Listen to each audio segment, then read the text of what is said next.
प्रचोदयात् एकदन्ताय विद्महे वक्रतुण्डाय धीमहि तन्नो दन्तिः प्रचोदयात् नारायणाय विद्महे वासुदेवाय धीमहि तन्नो विष्णुः प्रचोदयात् आशास्ते यजमानोऽसौ आयुराशास्ते पुत्रजास्त्वमाशास्ते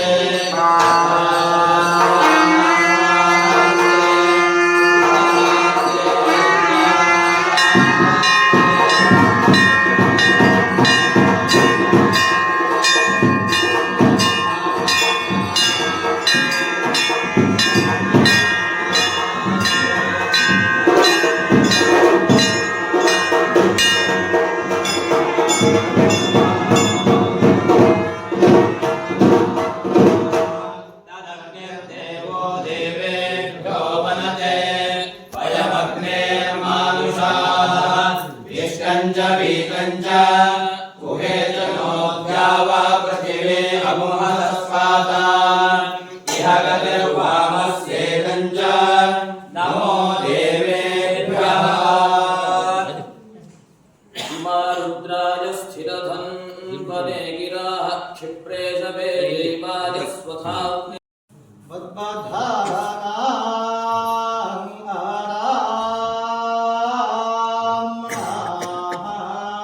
बलाय नमः बलविकरणाय नमो बलविकरणाय नमो बलाय नमो बलप्रमथनाय नमः सर्वभूतदमनाय नमो मनोन्मनाय नमः अघोरेभ्यो तघोरेभ्यो घोरघोरकरेभ्यः सर्वेभ्यः सर्वशर्वेभ्यो नमस्ते ನಂದಿಕೇಶ್ವರ ನಿನಗೆ ಚಂದ್ರನೇ ಚಾಮ, ನಕ್ಷತ್ರಗಳೇ ಬೆಳಕು. ಈ ಇಡೀ ಸಂಸಾರ ಎನ್ನುತಕ್ಕಂತಹ ರಚನೆ ನಿನ್ನಿಂದ ಉಂಟಾದ ಈ ಪ್ರಪಂಚಕ್ಕೆ ನೀನೇ ಆಧಾರಸ್ತಂಭ. ಅದಕ್ಕೋಸ್ಕರವಾಗಿ ನಮಸ್ತುಂಗ ಶಿರಶ್ಚುಂಬಿ ಚಂದ್ರ ಚಾಮರಚಾರವೇ ತ್ರೈಲೋಕ್ಯ ನಗರಾರಂಭ ಮೂಲಸ್ತಂಭಾಯ. ಒಂದು ಮನೆಯಲ್ಲ, ಈ ಸಂಸಾರ ಅನ್ನತಕ್ಕಂಥದ್ದು ದೊಡ್ಡ ಪಟ್ಟಣ. ಅದಕ್ಕೆ ಮುಖ್ಯವಾದ ಕೋಳುಗಂಬ ನೀನು. ಈಗ ನಿನ್ನನ್ನು ನಾವು ಸ್ತೋತ್ರ ಮಾಡ್ತೇವೆ.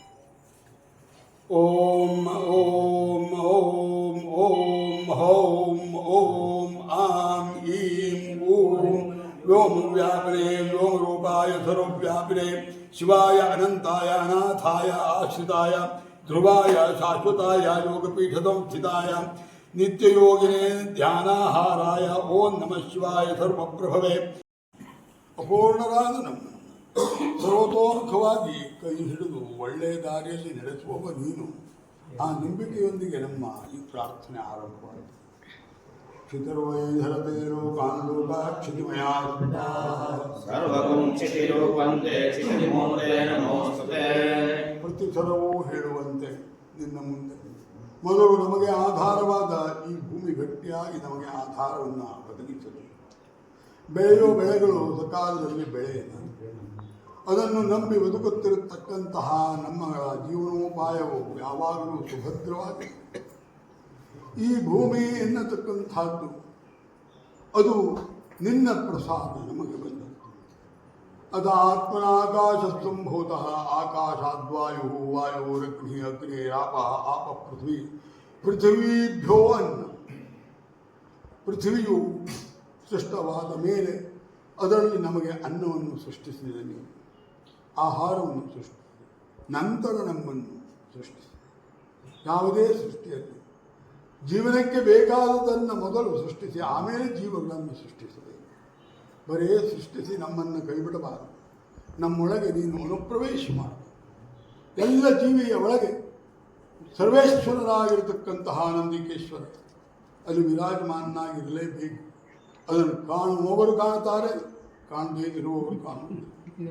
ತಂದೆ, ಈ ಒಂದು ಮಂಗಳವಾದ ನಂದಾದೀಪದ ಬೆಳಕಿನಲ್ಲಿ ಜಾಜ್ವಲ್ಯಮಾನವಾಗಿ ತೋರ್ತಾ ಇರತಕ್ಕಂತಹ ನಿನ್ನ ಲಿಂಗ ಸ್ವರೂಪ ಅದು ಕೂಡ ಪೃಥ್ವಿಗೆ ಸಂಬಂಧಪಟ್ಟದ್ದು. ಯಾವುದು ಲೀನಂ ಅರ್ಥಂ ಗಮಯತಿ, ಒಳಗಿರುವಂತಹ ಸತ್ಯವನ್ನು ಹೊರಕ್ಕೆ ಹಾಕುತ್ತದೆಯೋ ಅದಕ್ಕೆ ಲಿಂಗವೆಂದು ಹೆಸರು. ಆದಿಸ್ ಬಂದವು ಅದನ್ನೆಲ್ಲ ಹೇಳಿದ್ದೇನೆ. ಇದು ಚತುರ್ಮೂರ್ತಿ ಉಪಚ್ಛಾಯ. ನಿನ್ನಲ್ಲಿ ಎಲ್ಲ ಉಪಗಳಿವೆ, 4 ಶರೀರಗಳಿವೆ, ಅವೆಲ್ಲವೂ ಸೇರಿಸಿ ಆಮೇಲೆ ಲಿಂಗವಾದವು, ಒಟ್ಟು ಒಂದಾಯಿತು.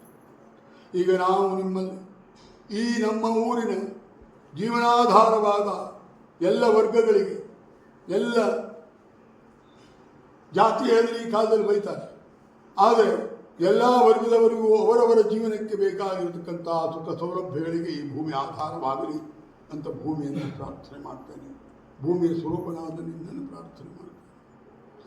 ಜಲಂ ವೈಧರತೆ ಲೋಕಾನ್ ಲೋಕಾನ್ ಸರ್ವಭೂತ ಸರ್ವವಂದೇ ನಮೋಸ್ತೇ ನಮೋಸ್ತೇ